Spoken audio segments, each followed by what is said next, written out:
होना अत्यंत जरूरी है। और इसलिए 3 महीने के कार्यकाल तक हमारे सभी बुद्धिस्ट लोगों का जो ये बहुत ही महत्वपूर्ण एक प्रकार से काल है, वर्षा काल, इसमें हम लोगों ने अपनी श्रद्धा दिखाना चाहिए। अवसर होता है, क्योंकि 3 महीने बाद जाने के बाद फिर से आपको 1 साल इंतजार करना पड़ेगा। आप सोचेंगे कि गर्मी के दिनों में कंटिन्यूसली बारिश चले तो ये संभव नहीं है। ऐसा हल्का फुल्का बूंदाबांदी एक आध दिन आगे वाला बात है, बेमौसम बरसात की बात है वो। लेकिन ये जो समय होता है वो एक एक दिन बड़ा कीमती समय होता है। तो इस कीमती समय में आप सब लोगों ने उसका ध्यान रखना कि हम 3 महीने तक क्या करेंगे, धम्म का लाभ लेंगे, पक्के बनेंगे, मजबूत बनेंगे और उसका आचरण करेंगे, क्योंकि वो बहुत जरूरी है। और यदि हम किसी कारण से नहीं पहुंच पाए तो कम से कम अपने घर में भी किताब निकाल कर तो क्या कर सकते हैं, पढ़ सकते हैं। कितने लोग ऐसा करते हैं, हाथ खड़ा करके बताइए। देखिए कितने हाथ नीचे, मतलब ऊपर है और कितने नीचे, बताइए। उपासक जी स्थिति अपनी ठीक है क्या? अब शुरू करना है आप लोगों को। पिछली हमने पद यात्रा में सबको किताबें दी थी, परित्य पाठ की, तो आपने घर जाकर उसको बंद करके अपनी अलमारी में रख दिए। तो अब वो समय आ गया कि वर्षावास में क्या करें, उस किताब को खोले। और यदि नहीं होगी तो अपने मिलिंद मेश्राम जी से संपर्क कर लीजिए, वो आपको दिलवा देंगे। लेकिन किताबों का जो अध्ययन कीजिए, बहुत जरूरी है।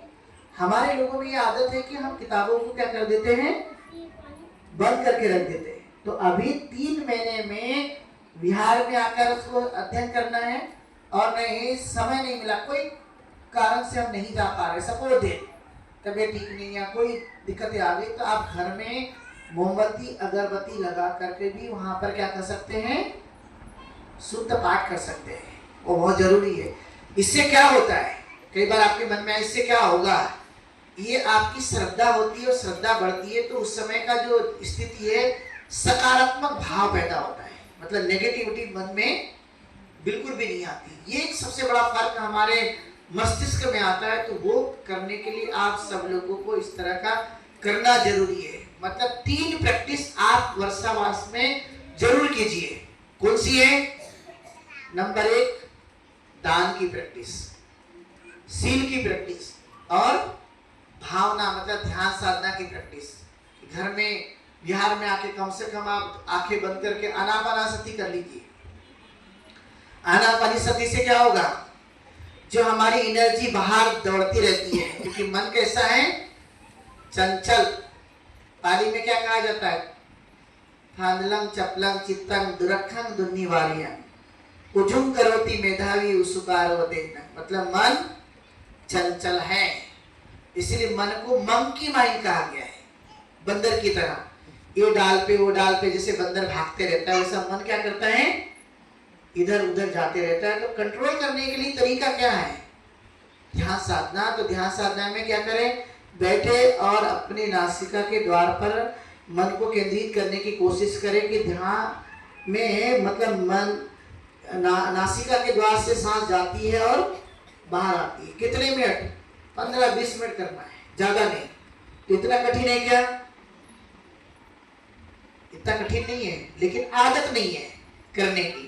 सुबह उठने के बाद क्या करेंगे, हम ये कर सकते हैं। सुबह उठने के बाद और सोने से पहले करते रहिए, आप फर्क महसूस करेंगे। मतलब कितने भी विकट परिस्थिति आएगी तब भी अच्छा होगा। इसलिए हमारे भारतीय लोग ज्यादा खुश नहीं दिखाई देते, धीर गंभीर ज्यादा रहते हैं, लेकिन हैप्पी, प्रसन्न, आनंदित बताइए रहते क्या? आप बोध गया गए या इधर उधर कहीं पर फॉरेन कंट्री में गए तो वो लोग कैसे दिखते हैं? एकदम धीर गंभीर बैठे रहते हैं, खुश रहते हैं, खुश रहते हैं, प्रसन्न आनंदित रहते एकदम। जैसे तथागत की मूर्ति भी है, मूर्ति भी कैसी दिख रही है, देखो एक बार अच्छे से, प्रसन्न मुद्रा में है, तेज दिखाई देता है। वैसा हमारे अंदर में भी वो भाव पैदा होना चाहिए। इसलिए आप आनंदित प्रसन्न मुद्रा में रहे। हमारे लोग हंसते बहुत कम है, मैं बहुत बार ये चीज को देखते रहता हूँ कि ठीक है, किसी का घर में कोई शोक आ गया, दुख आ गया, तब तो स्थिति बात अलग है। लेकिन शोक भी नहीं है, किसी प्रकार की हानि नहीं है, तब भी वो मुस्कुराते नहीं है। ये हमारी मुस्कुराहट भारत में तथागत गौतम बुद्ध ने दी थी, उसको छीन लिया गया है। और क्या बताया, आप जन्मे हो मनुष्य के रूप में, तो आपने कर्म अच्छा नहीं किया इसलिए आप गरीब बन गए। क्या बता दिया गया कि आप पिछले जमाने में अच्छे कर्म नहीं गए इसलिए क्या बन गए, गरीब बन गए। या आपको ये समस्या आ गई, लोग बोलते तू काला इसलिए कि पिछले जन्म में तूने अच्छा कार्य नहीं किया था, ये बता देंगे। लेकिन उसको ये बता दें कि मनुष्य गुणों से महान होता है, अच्छे कार्यों से महान होता है, इसलिए अच्छे कार्य की तरफ में ध्यान देने के लिए इस बात को हमें अमल में लाना है। इसलिए आप रोज, इसलिए 3 महीने तक खुश रहो, तो पूरे 1 साल खुश रहेंगे। खुशी आपकी सबसे बड़ी दवा है। अभी हम लोग महाबोधि महाविहार के लिए लगातार फरवरी महीने से कंटिन्यूसली उसके लिए वर्क कर रहे हैं। इवन नागपुर में हम लोगों ने धरना शुरू किया 1 जुलाई से 31 जुलाई तक चलेगा। दिन भर बैठने के बाद भी, शाम को जाने के बाद भी ना शरीर दुखता है ना मन कुछ लगता है, कुछ भी नहीं लगता, क्योंकि उसमें उत्साह है। तो ये चीज करने के लिए आपको आचरण करना जरूरी है, इसलिए आप खुश रहो। लेकिन हमारे यहाँ खुशी जो है वो बहुत कम लोगों में देखने के लिए मिलती रहती है। तो हम तो बाबा साहब अम्बेडकर कितनी मुसीबतों से गुजरे थे, बहुत मुसीबतों से गुजरे, लेकिन तब भी आप देखेंगे कि धीर गंभीर है लेकिन प्रसन्न है।